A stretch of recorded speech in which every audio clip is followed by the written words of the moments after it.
What's up, Kevin? It's Wine and Winning with Sam and Riley.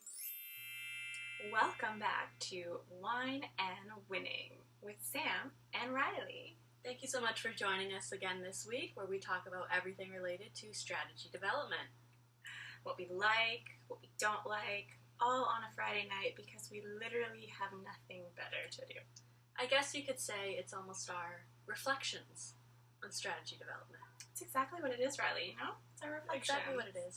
So tonight, we're drinking a Jackson Triggs Gewürztraminer.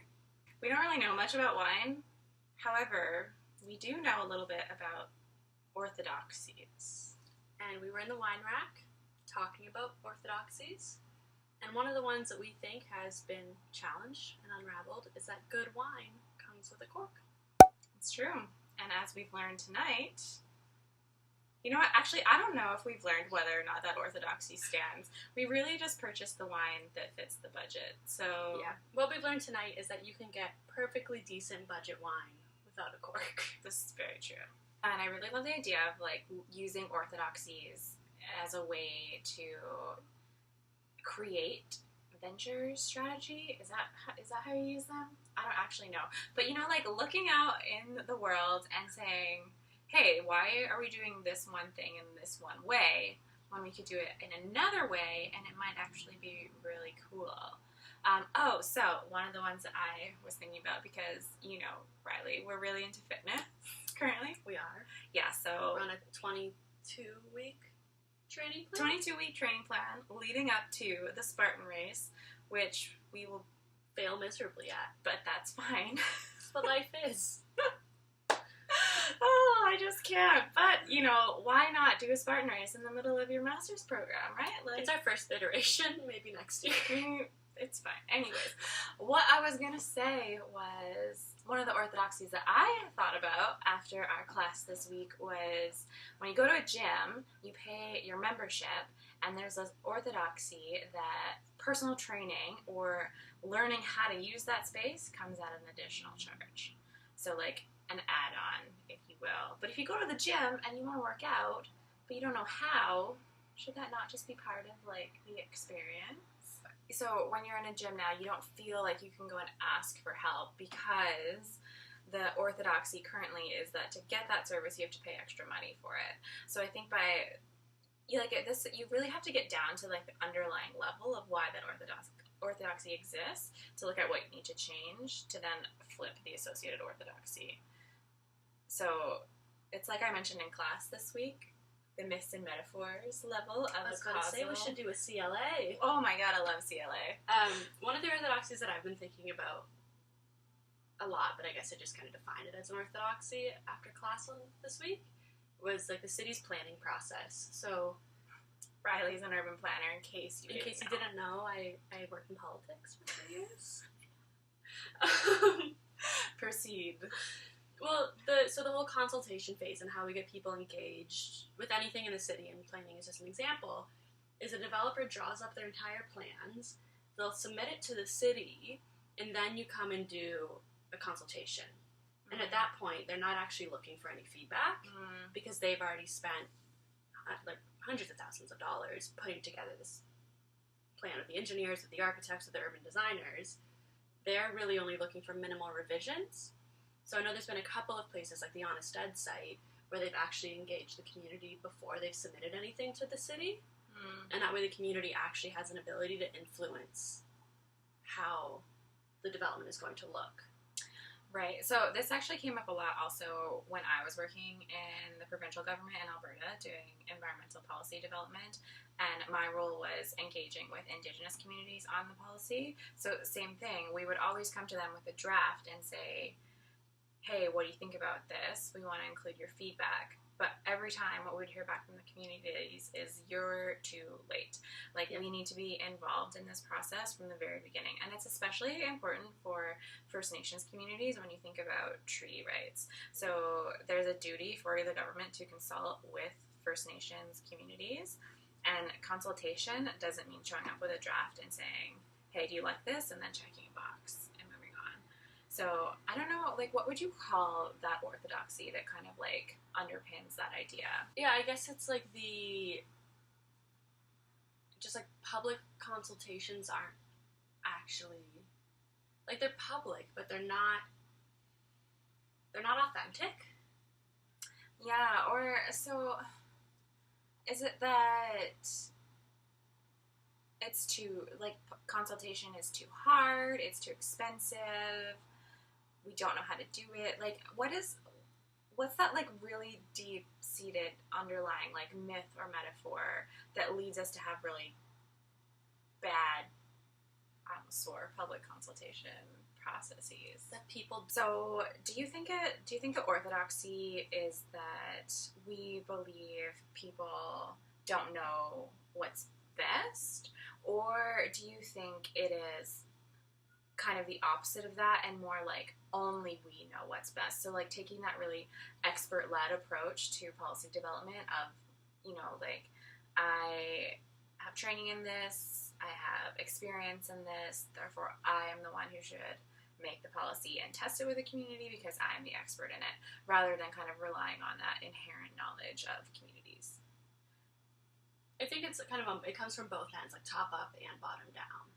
So one is like the community actually doesn't know the psychology behind stop signs, right? They just, have a busy street and want something to stop it, so they go stop sign. But the transit planners on the other end also almost feel like they're God, right? I know everything. I'm always right. So I think there's probably a happy middle that there could be of educating individuals about it without being their preacher. Right, and then I think there's also this, like, need to balance the responsibility of government and then the need to engage communities. So I know, like, with my experience in Alberta, working in the Lands and Environment Department, like, that there was a very specific mandate of this department needs to manage this land in this way. So there was this pressure to carry out that mandate in a very kind of like sequence structured way, and that didn't really leave a lot of flexibility for community involvement or community feedback. So it's like the processes that we've built they're not human-centered, no. You might say. I was at the Civic Innovation Office today, right? And we're talking about with Shelley Carroll's Chief of Staff and the folks at the Innovation Office about the budget process. So the budget process is a 10-month process. They vote on the budget in January of every year, but they actually start developing it in March, right now, for the next year. So they start committee meetings as early as, I believe, April or May, and that's when the budget all the details are being finessed. That's when everything's actually being decided on, and when the mayor is coming saying, these are my priorities, when the city manager is coming forward and saying, this is what needs to be done. And there's a couple of issues here. One is we go, how much revenue are we going to have? And then we figure out how to spend it. Instead of saying, this is everything we need to fund, how can we create the revenue to cover that? Two, the only time that there are deputations for the final budget is in January, right before it's voted on. Interesting. When nothing is going to change by that point because it's 10 months of work. So, okay, that's interesting. So the orthodoxy there is that you have to have the money to know how to spend it versus you have to know what's required before seeking funding. Yeah. Interesting.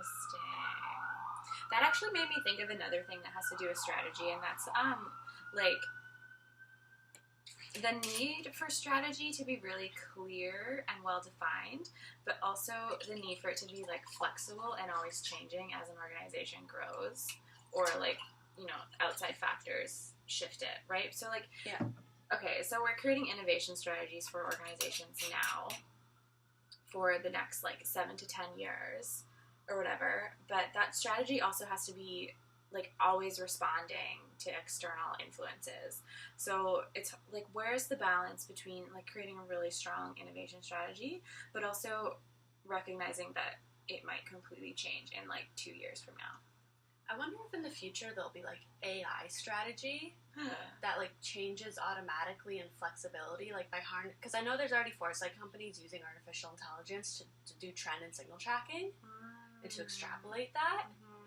So what if in the future there's like AI strategy that uses like those foresight techniques, responding to the current factors that are happening, that automatically calculates, you know, maybe your predefined strategy or not, I don't know, and will in like real time change little factors of that to like either adjust your time frame or say other things that you'll need to be doing to achieve that strategy based on real world events. That's fascinating. Could be a moneymaker. Trademark. Yeah, trademark. Creative Commons. Something. You're not allowed to use this, Kevin. Also, the fitness idea, the gym, that was my idea too. Something that I like kind of struggle with in terms of strategy, especially when looking at, okay, so like policy as a strategy, because I think that's essentially what policy is. Yeah. Really, is like the implementation of those policy pieces or of that strategy. So I feel like that's something that we didn't actually really cover too much, was how do you effectively implement a strategy, especially considering what we just talked about when your strategy might have to change. How do you move from insights to action? Insights to action. So how do you move from creating, and we talked about it a little bit of like your capabilities on the strategic cascade, but like how do you actually... That's a whole other thing that we can get into. But how do you develop this thing? I guess what I'm interested in is like the organizational change and the organizational behavior that you need to get everyone on board in innovative thinking. Right, and I think this goes back, again, to what we were talking about before with, like, policy development, including people from the very beginning. I think it's equally important with strategy development. So, I mean, any organization that I've been involved in that tries to do strategic planning or whatever label you put on it, there is a similar process of, like, hey, we're doing strategic planning. What do you think about our new mission statement? When it's like the people who are working in that organization are, in some cases, the sources of those innovative initiatives. Like the day-to-day stuff people are doing just to get by is sometimes where like the best thinking comes from, but that's rarely captured in, you know, executive level planning initiatives, which is super frustrating. Which is where my comment came from the other day in class about the orthodoxies. It's like, is it at the CEO level where people are the most aware of these orthodoxies, or is it the new intern that has no clue how you do things, comes in and is like, why do you do things this way? Because to me it's not intuitive, and it's just because that's the way the policies work. Like, I think there's a lot of value in bringing in, and it's at least something that I've realized when I've come into a new job or a new environment where I don't really know why things work that way. I'm always like trying to figure out why they do, and some of them don't have a good reason. It's except just like tradition, or it's just built up over time, or anything. So like a strategic consultant would come in and say like, okay, so you need a strategic plan. Let's assess the organization. And that would be part of it. It would be like looking at, like, why do you do things in this way? But I don't think, and to your point, I don't think you need to do that. I think that knowledge already exists in the organization. Yeah. And so another thing that we were talking about the civic innovation, or I was just talking to it when we were eating dinner, was one potential idea for my MRP is looking at innovation in the city of Toronto, but like the pockets of innovation that are hidden, right? So Transportation Services has apparently been doing design sprints for years, and it's just like one person in the department that had this passion and has been doing them. Counselors' offices have been doing participatory budgeting for years, not across the board, but like one or two counselors. Kristen Wong-Tam does gender-responsive budgeting every year. Well, she'll take a gender lens to the budget and go out and talk to the community about what cutting the TTC fares means for racialized women more than any other population group. So, like, there's these little pockets of innovation that are happening, and so how do we maybe harness, like, those are capabilities within the organization already. So how do we harness that and help spread it and encourage other people to think that way? Yeah, I think just when I think about strategy development as a whole, that's definitely one of my biggest challenges with it, is that it almost always comes from a top-down executive-led approach.